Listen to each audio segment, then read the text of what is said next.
Come in. Welcome. I am E.G. Marshall. Welcome to the sound of suspense. The voices of victims. The fear you can hear.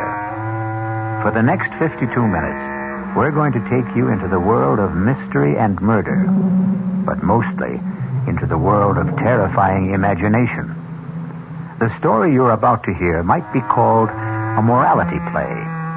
It's a story which has a question you can ask yourself. What is your price tag for killing a man?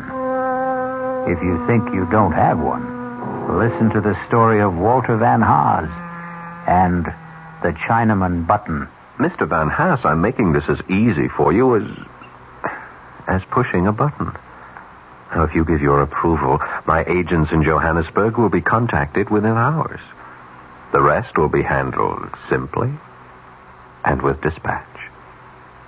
My God, I really think you mean it. I really think you'd commit murder.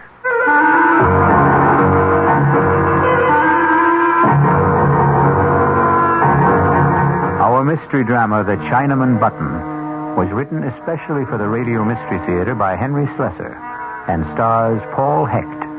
It is sponsored in part by the Kellogg Company, makers of Kellogg's Special K cereal. I'll be back shortly with Act One.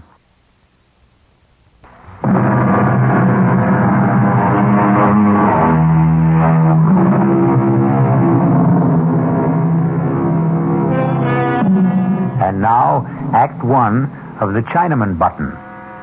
But it does not begin in China. It begins in New York City on the executive floor of a bustling advertising agency. Good morning, Mr. Fish. Good morning, Susan. How have you been? How is Hawaii? Oh, just great. Oh, you look terrific. My partner get in yet, or is he goofing off? Oh, no, Mr. Michaels is in his office. He's been there since 8 o'clock. Oh, don't give me that. I'll bet Lou hasn't been in the office before 10 since I went on vacation.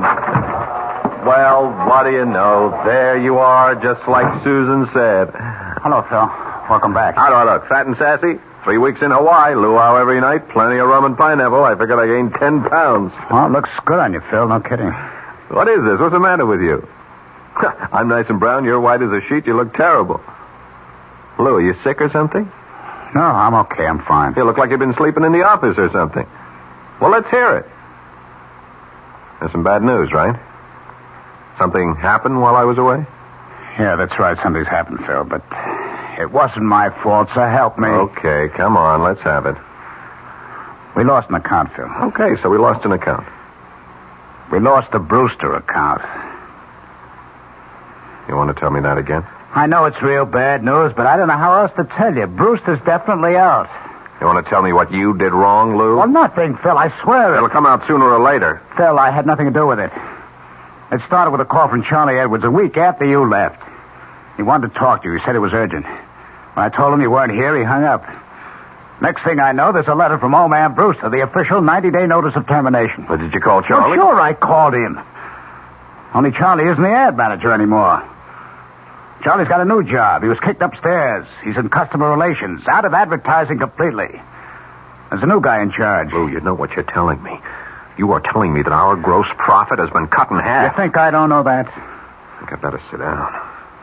The new ad manager's name is Walter Van Haas. $6 million in billing just like that? Charlie said the whole thing was his fault. Whose? Walter Van Haas, the new ad manager. Charlie says he started the whole thing, but I never got the full story.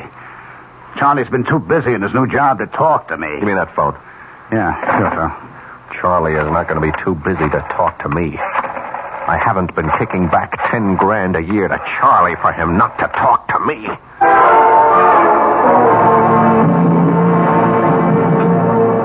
You want to know who Walter Van Haas is? I'll tell you, Phil. He's a Boy Scout, and he won his merit badge for backstabbing. So Walter Van Haas is a backstabber. How did he get close enough to do the job? He's my assistant. He's been my assistant for like 8 months. How come I never knew it? Because that's the kind of guy Walter is. He keeps in the background. He's a mouse, Phil. A $200-a-week mouse. Only this mouse roared like a lion, right? 2 weeks ago, he came running into my office with a box full of invoices. It seems he was conducting a private investigation, Phil. Can you believe that guy? He was checking into all the supplier bills you guys sent over. He was actually checking out every engraver, every stat house, every printer, every artist bill. Phil, he found overcharges like 50, 60, even 100%. You were his boss, Charlie. Why didn't you tell him what to do with his invoices? He thought I'd be shocked. He wanted us both to go to old man Brewster and expose your agency. That's when I did the only sensible thing. And what was that? I offered him part of my take. A third of it. Phil, he practically turned blue when I offered him that money. Him take a bribe, the Honorable Walter Van Haas? Are you kidding me? It could have been the whole 10,000, and it wouldn't have been enough. It was a matter of principle. You dig? No, I don't. He didn't tell Brewster about my offer. He wouldn't rat on me. That was part of his code, too, but he did tell the old man about the phony charges. I couldn't stop him. That's when I got booted upstairs, and you got booted out. And Mr. Walter Van Haas gets your job. He didn't even want to accept that. Can you believe it? Old man had to twist his arm to get him to accept it, and a $50-a-week raise. What is this guy, some kind of a fanatic? I don't know how to describe Walter. He's so square. He's so honest. I swear it's true. You couldn't budge this guy for $1 million. $1 million, $1 million. The great American words. The incantation of the American dream. Charlie, did you ever hear of the Chinaman button? The which? When you were a kid. Didn't anybody ever ask you about it? It's kind of a puzzle. I guess you could call it a moral dilemma. No, I never heard of it. What's a Chinaman button? It goes like this. Now, suppose you were told that by simply pressing a button, you could kill the Chinaman, thousands of miles away. A Chinaman whose fate meant nothing to you, no more than the fate of a fly on a table. And yet, by pushing this button, by sending just one anonymous Oriental to his death, you would receive $1 million. Tax-free. What would you do, Charlie? I don't know. Press the button, I guess. Sure, that's right. You'd press the button. I'd press the button. Even Walter Van What's-His-Face would press the button. No, not him. Not that guy. Oh, yeah, sure he would, Charlie. No, I really don't think so, Phil. Walter would think about it and begin wondering if that Chinaman might not have a wife and kids. Walter does. He's got 5 kids, as a matter of fact. You're wrong, Charlie. Everybody's the same when it comes to money. It's the great leveler. No, I really mean it. Walter wouldn't push that button for $10 million. That's the kind of guy he is. And that's why you don't have the Brewster account anymore. He'd push that button just like anybody else. Okay. What's the difference? There isn't any Chinaman button. So what's the difference? That's right. There isn't any Chinaman button. Or is there?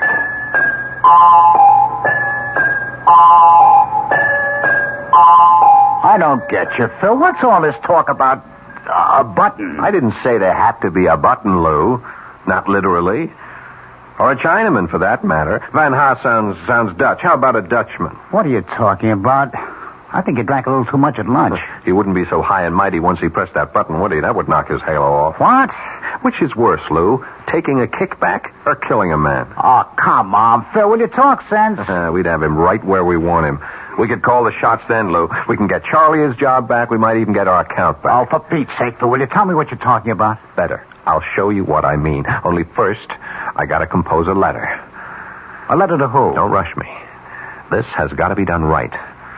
We're going to have to print up a special letterhead, something that really looks authentic. Somebody in the art department can do that. But what for? Here, let me use that portable of yours. We'll have to find one of those services that post letters from overseas. Dear Mr. Van Haas, you're writing this guy? Yep. Well, what are you going to say to him? I am going to offer him the American dream, Lou.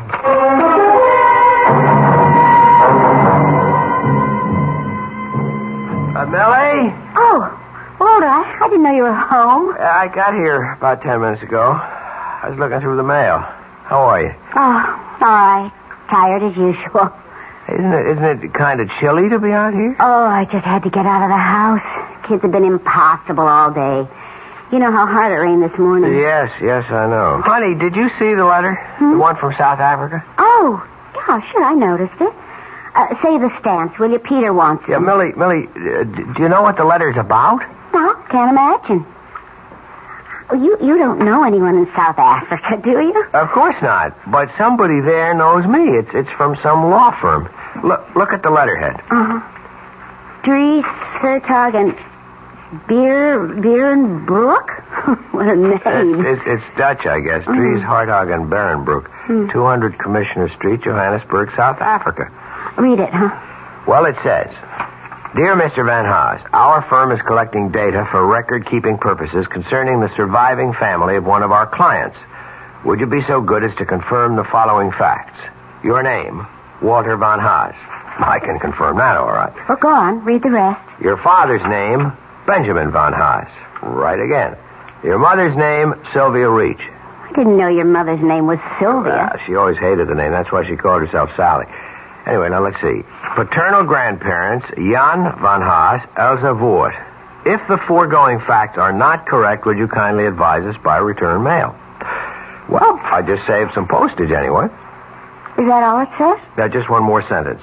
If these facts are correct, there is no need for further communication. Thank you for your attention to this matter. Yours faithfully, L. something or other. I can't make out the signature. For heaven's sakes, Walter, what do you suppose it means? I haven't the faintest idea. Maybe I've got a rich uncle in South Africa. Maybe he owns one of those diamond or gold mines. If only. Tell him to send us a couple of diamonds fast. Maybe we could start looking for a new house. If I don't get out of this cheese box soon, I'll just go out of my mind. I'll settle for a couple of gold nuggets. We can melt them down and use them to fill Elsa's teeth. That ought to cut down that dental bill. Look, why don't you write to those people in South Africa and ask them what it's all about? Well, you heard what the man wrote. If these facts are correct, there is no need for further communication.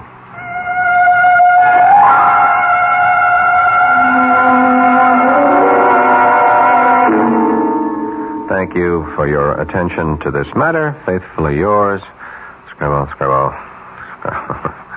How does that sound, Lou? Sounds like the real thing, Phil. Look at that letterhead. Is that perfect or is that perfect? Harry Twinner in the art department did it. Use the transfer type you just rub on the paper. You can't tell it from the real thing. Well, where'd you get the names from? Van Haas's family? I got them from Charlie Edwards, right out of the files at the Brewster Company. You really got it mailed from South Africa? Yeah, straight from Johannesburg. Airmail special delivery. Should have arrived by now. Phil, it's crazy. You're going to all that trouble just for a joke on the guy? It's not a joke.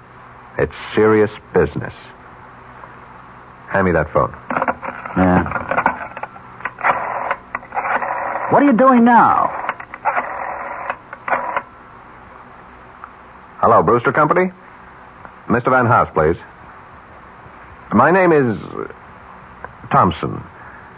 Just tell Mr. Van Haas that I wish to speak to him in connection with South Africa. I'm sure he'll understand. Yeah, I'll wait. So, will you please tell me what you're doing? I'm going to make an appointment with this man, Lou. I'm going to make a deal with him. For the Chinaman button.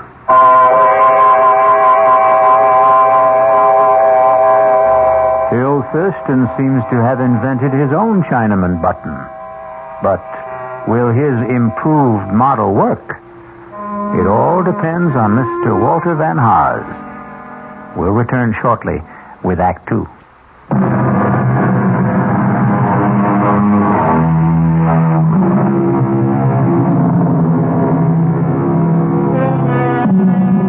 Now, let's go back to Phil Thurston. Or rather, let's go back to Mr. Thompson, since that's the name Mr. Thurston used to make his reservation at the Ebb Tide Restaurant in downtown Manhattan. Nice of you to come all the way downtown to meet me for lunch, Mr. Van Haas. That's okay. I'm sorry I don't have a permanent office, so a place like this is convenient for me. You still haven't told me what business you're in, Mr. Thompson. I would have come to your home for this meeting, but I didn't want to disturb your wife and children. You do have children, don't you? I sure do. 5 of them. How old are they? Stepladder. 2, 4, 6, 8, 10. That's a lot of mouths to feed. Yep, and teeth to fill. Yes, I don't doubt it. Did you say that you were with that law firm in Johannesburg, Dries Hartog, and... Sorry, I can't remember the last name. I'm not sure I could pronounce it if I did. Your family is Dutch, isn't it? Yeah, my grandparents were Hollanders, but the rest of us are strictly Yanks. Well, the answer is no. I don't come from the attorneys in Johannesburg, but I wanted to talk to you about their letter. Frankly, we couldn't figure it out, Millie and I. That's my wife. I don't remember having any relatives in South Africa, and neither does my father. Oh, your dad's alive, then? Yes, he lives in Allentown. I called him, but he didn't have any answers. Well, maybe I can help. You see, there is a relative, but a very distant one of those cousins 4 and 5 times removed. What's his name? Well, it wouldn't mean anything to you if I told you. Yeah, but you do know his name. It is my business to know such things. Well, that brings us back to the original question, doesn't it? About what business you're in. The person who told me the name of your relative was a clerk in the offices of Dries, Hartog, and Berenboek. He works for them, but you might say that he's on my payroll, too. I don't think I understand. He's the one who informed me about the letter that was being sent to you and why it was being sent. Is there any reason why you can't tell me my cousin's name? I'd rather not. I think you'll understand why later. But I will tell you something about him. Fine. He left the Netherlands with his family when he was very young. He's lived in South Africa since. He's in the diamond business. Well. He's a widower, he has no children, and he's rich. He is very, very rich. And at the moment, he has only one traceable heir. Wait a minute. You mean that I actually do have a rich uncle in South Africa? No, I said cousin. But that's incredible. I mean, Millie and I were kidding about it. We even said that he might be in the diamond business. Oh, he is, very much so. And are you saying that I'm his only heir? That's correct. Well, if there was the possibility of some kind of inheritance, why didn't the lawyer say so? Simple enough. There was nothing to say. What? The attorneys were only performing a routine function, putting the gentleman's will in good order. Undoubtedly, they'll have to redraw the will sooner or later in favor of a closer relation, such as a new wife. A wife? You see, this rich cousin of yours is only 41 and in excellent health. How old are you, Mr. Van Haas? 43. So that's all there was to it, just a routine inquiry. At the moment, that's all there is to it. Well, I'm not surprised. I never did believe you get something for nothing in this world. I said at the moment. What do you mean? Mr. Van Haas, you don't know this man in South Africa. You don't know the first thing about him. In fact, he means nothing at all to you. I guess so. And the only way he could mean something to you is by dying, isn't that right? Well, that's a rough way of putting it, but if you mean that he won't benefit me until his death, I guess that's obvious. Now, what if I told you that this man will be dead in 2 or 3 days, and that his entire estate will be yours? I thought you said he was healthy. Well, I'm just asking how you would feel. Sorry for the guy, I suppose. Sorry about a man you don't know? Well, he's a human being. I see. Mr. Van Haas, did you read the newspaper this morning? Yes, I did. You looked at the obituary page? Yeah, briefly. Did you feel sorry for all the people whose death was reported? Did you feel any real sorrow for them? No, I can't say I felt sorrow. Because they were all strangers, weren't they? All right, Mr. Thompson, I'm a human being, too, and I guess if I got a letter from Dries, Hartog, and whatever telling me that I was rich, I wouldn't go into mourning. I'd probably go out and celebrate. If you saw my kids' dental bills, you'd understand. But I do understand. Believe me, I understand very well. That's why I wanted to see you, to suggest arranging that happy event without the slightest trouble on your part, without any obligation until you're completely satisfied. What the devil does that mean? All you have to do is say yes. Just that one word, and your dream will come true. Yes to what? Now, in a short time, you'll receive another letter from Johannesburg informing you of the sad news that your cousin, Mr. Well, I still won't reveal his name. Let him remain anonymous. That'll make your decision a great deal easier, I'm sure. What decision? The decision to inherit his estate. Now, hold it just a minute. Are you talking about... Please, keep your voice down. Mr. Van Haas, I'm making this as easy for you as pushing a button. If you give your approval, my agents in Johannesburg will be contacted within hours. The rest will be handled simply and with dispatch. All you'll have to do is wait for official notification of your inheritance. When the money arrives, of course, I'll expect payment in the amount of 50% of the total. By our calculations, I'd say that total should be just about $1 million. Good Lord, I really think that... I think you mean it. I think you really do. I know you have scruples, Mr. Van Haas, but I also think you have common sense. Listen, Mr. Thompson, if that's your name... Yes, of course, you're quite right. It isn't. But it's the name you'll use to get in touch with me. I'm not getting in touch with you because I can give you your answer right now. It is no. Oh, don't be so hasty. I never heard such a filthy proposition in my entire life. Look, if the percentage is the problem, we can discuss it. Our organization has been known to be flexible about such Money things. has nothing to do with it. We could base our agreement on a sliding scale. That is, we would take 50% of any inherited amount up to and including $1 million. Anything after that, our percentage would be 40%. Does that sound more attractive? You talk about it like it was some kind of a simple business deal. But it is. Especially simple for you. A very clean, very uncomplicated deal. You do nothing at all, Mr. Van Haas. Can I make you understand that? You won't be connected to your cousin's death in any way. In fact, our agents are so expert at what they do, it's almost certainly going to be called an accident. Believe me, we've never had the slightest bit of trouble in the past. You heard my answer, Mr. Thompson. Now, if you'll excuse me... You haven't had your lunch yet. My appetite is gone. Van Haas. What? I'm sorry. Perhaps I put the whole thing to you too bluntly. I shouldn't have expected a man like yourself to agree immediately. Or ever. All right. Maybe you'll never agree. But at least give yourself some time to think it over. I don't need any time. Just 12 hours. 12 hours, that's all I'm talking about. Now, if you change your mind any time during the next 12 hours, you can reach me at the Florentine Hotel on 51st Street. Hey, did you get that name? I don't need to remember it, Mr. Thompson. I'd like to forget your name, too, in this whole conversation. I'll be at the Florentine Hotel between 8 o'clock and midnight tonight. Don't call me after 12, my sleeping habits, you understand? I don't see how you can sleep at all, Mr. Thompson. You'd be amazed at how well rich men sleep. Well, you can go to bed early tonight. Don't wait up for my call because there won't be one. Goodbye. So long, Walter. I'll be hearing from you.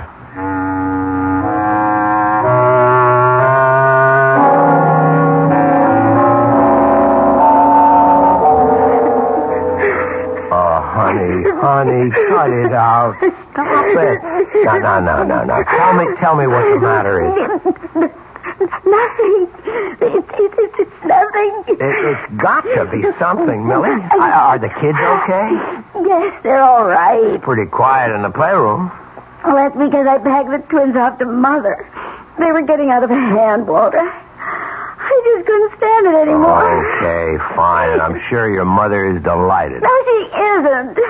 Maybe she used to be when she was younger, but she's getting too old for that sort of thing now. Maybe I'm getting too old, too. Come on, what are you talking about?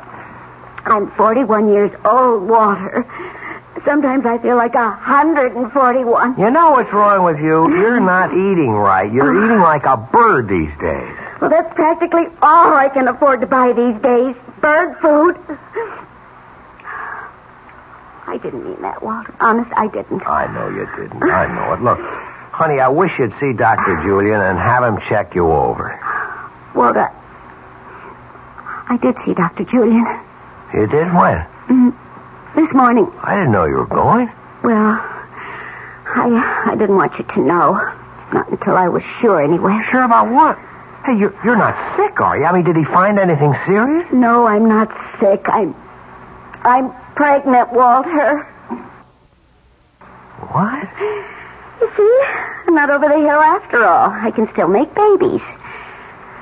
It should be some sort of comfort, shouldn't it? A baby? Dr. Julian shook his finger at me and said he was going to call you sometime and give you a lecture on the population explosion. Well, that's just great, honey. No, Walter, it's not just great.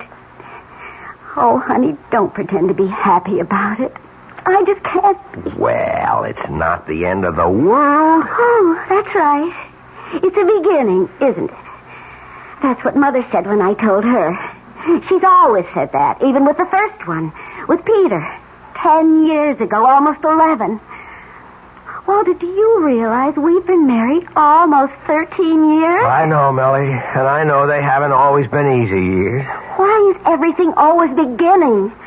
When does the middle of everything start for us? Is our life just going to go from beginning to end without anything worthwhile in the middle? Oh, no! What was that? I asked Elsa to wash the dishes and put them away. I better get in there before they're all broken. Melly, we have to talk. After dinner, all right? I haven't even started it yet. I'm sorry. It's all right. I've got some work to do anyway.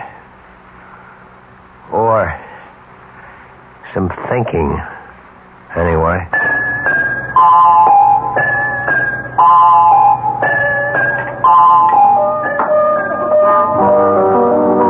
That's right, Charlie. I'm staying downtown tonight. Ah, you got something going for you, Phil? You might say that. Oh, you bachelors really have a good life. Where does she live? Pat around here? Actually, I took a hotel room for a couple of days at the Florentine. She wouldn't have a friend, would she? Well, I could call Louise and tell her I have to work tonight. Now, forget it. She'll never buy that. My wife's got a built-in lie detector. Don't eat your heart out, Charlie. This is strictly a business proposition. Yeah, I know your business propositions, Phil. Monkey business. You're trying to get a new client for the agency, right? Something like that. How do you think it looks? Will you get the deal? Charlie, I'm almost dead sure of it.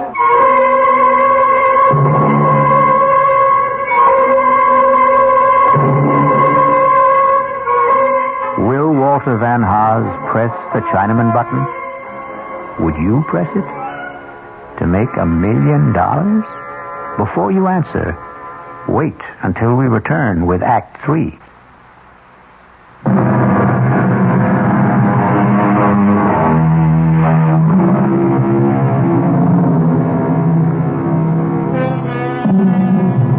Now let's pay a visit to the Florentine Hotel. It's a posh little hotel with all the conveniences. And in room 610, there's a gentleman registered under the name of Thompson.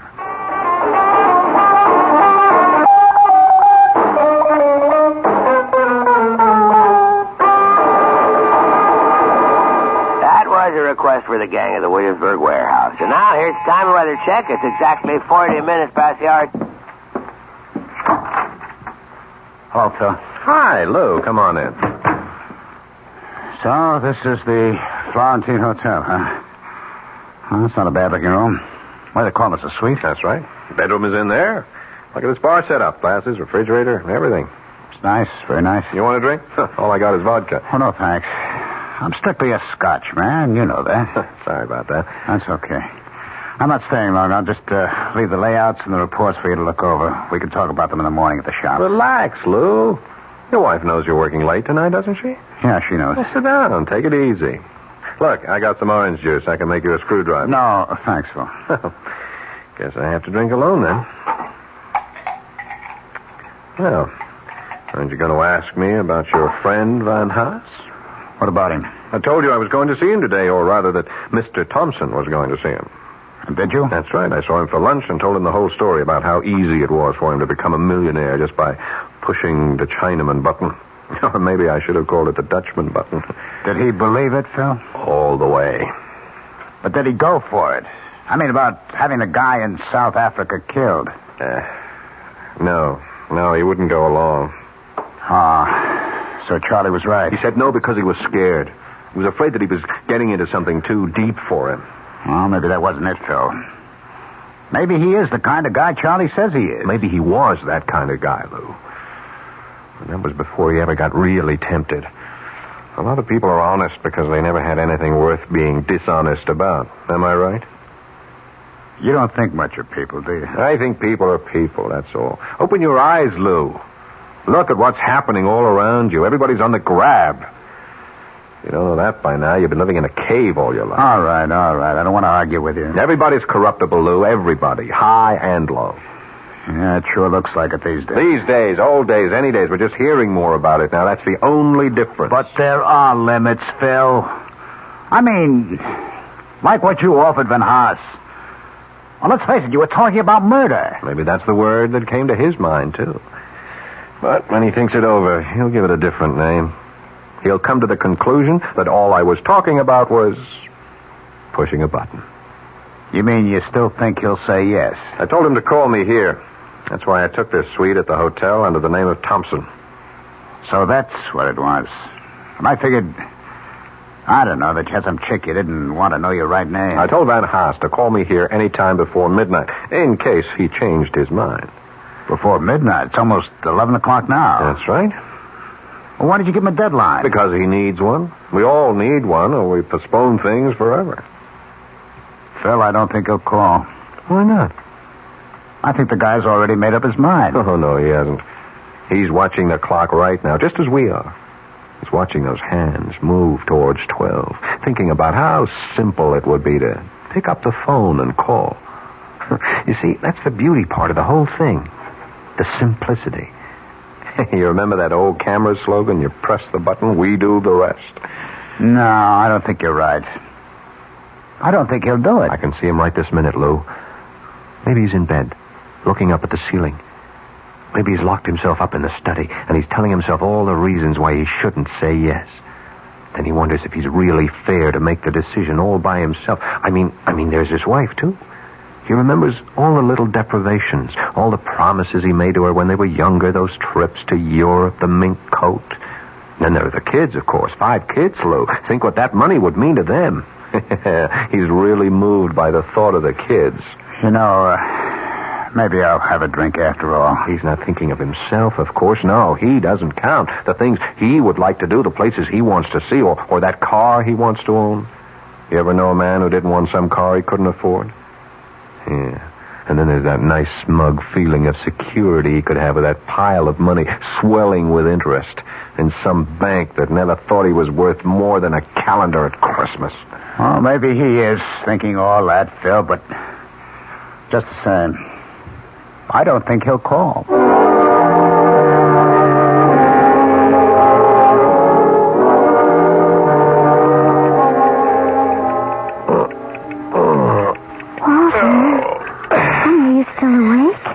Yep. Do you feel all right? Yeah, I'm okay. You're not still thinking about it, are you? About what? About,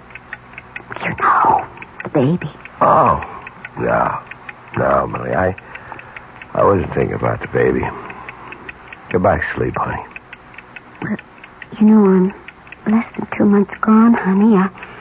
If you're really upset about... Stop that kind of talk. Well, I just thought...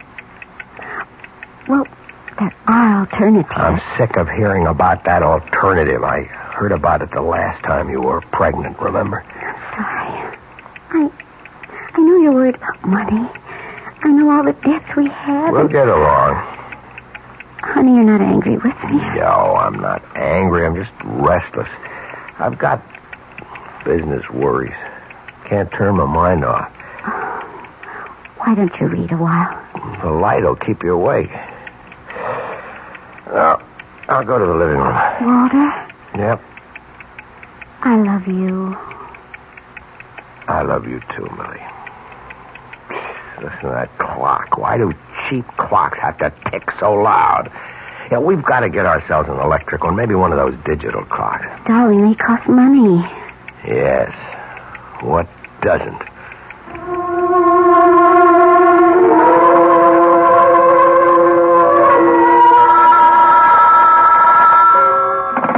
Hello? Oh, yeah, I ordered the scotch. Oh, you can, huh? All right, thanks. Sorry, Lou. Room service can't deliver from the bar after 11:30. That's okay, Phil. I don't really want to drink anyway. I'm almost out of liquor myself. You're almost out of time, too. 11:45. See, I just can't believe it. I can't believe that guy could be that stupid. Is that what you call it? Of course. I mean, who wouldn't jump at a chance like this? Lou, I'm making it so easy for him, so painless. Easier than scratching along on a paycheck shot through with deductions. Easier than bowing and scraping every day of your life to people whose guts he hates. You know old man Brewster. Can you imagine having to be nice to that guy every day? We did it. Yes. That's why I know. Phil. I think you're taking this joke much too much to heart. You're letting it mean too much to you. There's still time left for him to call. But he won't. And he's probably getting panicky right now. What about you, Phil? He sees the whole thing slipping away from him. He's telling himself how dumb he is. He's telling himself that the Chinaman doesn't mean a thing to Dutchman. him. He's telling himself that he's got a bigger duty, a greater responsibility to his wife, to his kids, even to himself. When to forget it, it's over. No concern of his what happens 7,000 miles away. He doesn't have to dirty his hands. All he has to do is call. You're lost, Phil. Why don't you admit it?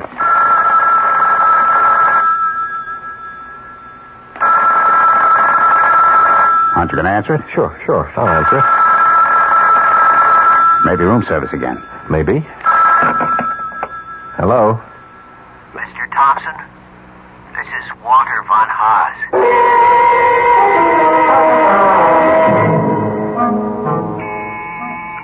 Okay, I'm coming. Who is it? Room service. Breakfast.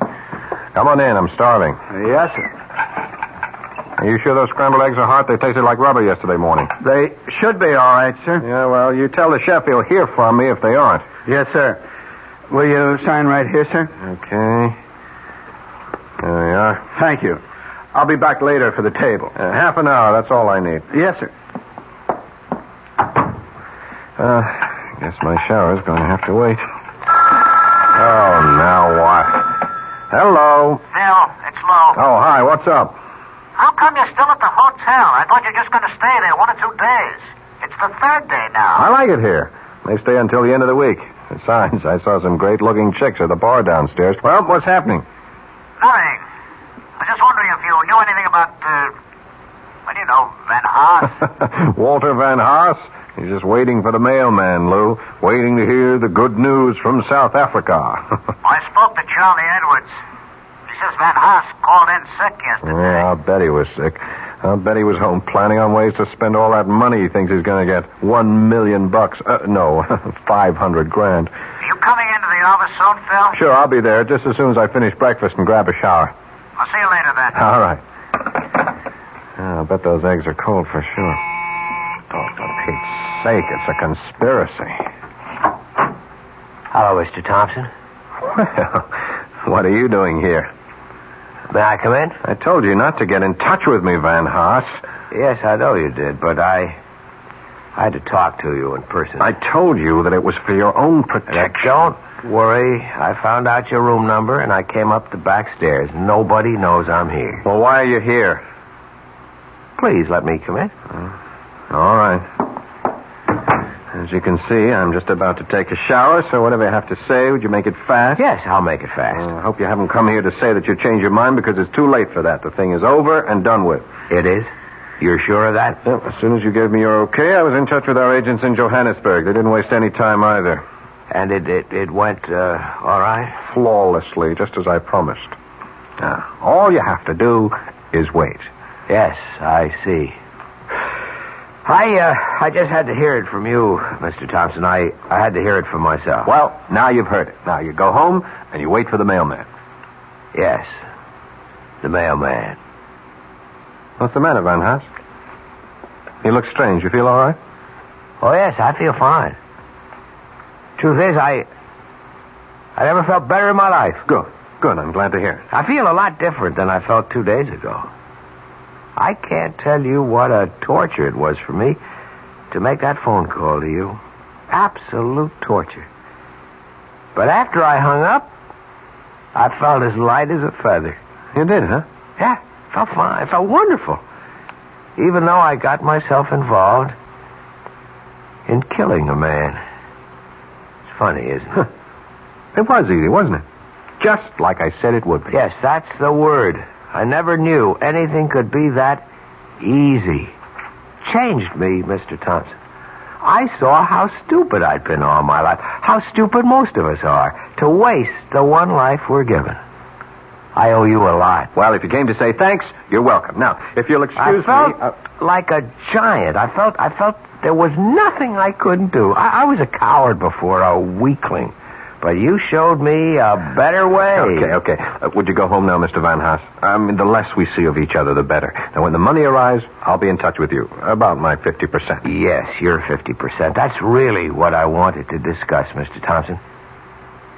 Tell me, does this fireplace work, or is it just for show? I really wouldn't know. But I see that they have all the implements. What are you doing with that poker? Van Haas, are you crazy? Sorry, Mr. Thompson, but 100% is so much better. I thought I'd have to bring a hammer or something, but a poker was so much better. Now, into the bathroom, Mr. Thompson.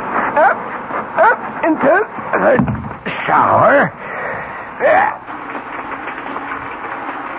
What a shame that you slipped in the tub, Mr. Thompson. What a terrible shame. Now I have to go home to wait for the mailman.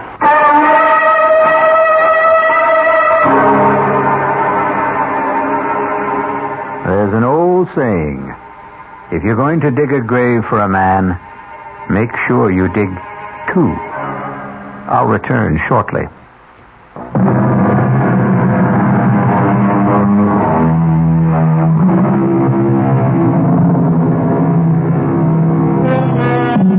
Ready for an instructive statement? It goes like this. The wonderful thing about radio is that it can be enjoyed in complete darkness. And isn't darkness the natural medium for mystery? Our cast included Paul Hecht, Ralph Bell, Mason Adams, Evie Juster, and Will Hare. The entire production was under the direction of Himan Brown. Now, a preview of our next tale. You know the saying, if you can't lick 'em, join 'em? Come on. I decided to join you, Jason, to do business your way. I want a certified check for $50,000. When I've finished, I want another 50. And you know me well enough to realize that I'm not going to give you $50,000 just because you asked for it. Not even to save your life? Are you trying to blackmail me, Harry? I'm trying to do you a favor. Your life should be worth at least $100,000. Before I agree, answer one question. Do you know who's going to kill me? I do. Who? Me. Radio Mystery Theater was sponsored in part by Anheuser-Busch Incorporated, brewers of Budweiser. This is E.G. Marshall inviting you to return to our Mystery Theater for another adventure in the macabre. Until next time, pleasant dreams.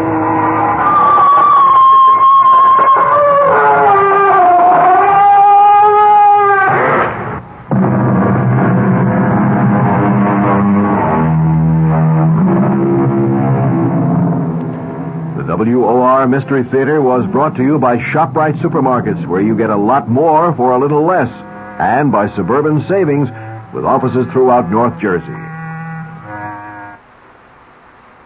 The preceding Mystery Theater program was furnished by the CBS Radio Network. Time magazine calls it the most outspoken and honest play about homosexuality that has ever appeared on Broadway. Clive Barnes of the New York Times agrees. Kevin Sanders of ABC TV said, as brilliant and ruthless a dissection of modern marriage as I've ever seen on stage. They're all talking about Find Your Way Home, the new Broadway hit starring Jane Alexander, Lee Richardson, and the sensational new star Michael Moriarty, hailed as the most exciting new performer to hit Broadway since Marlon Brando in Streetcar. It's at the Brooks Atkinson Theater, the play of the season. It's Find Your Way Home.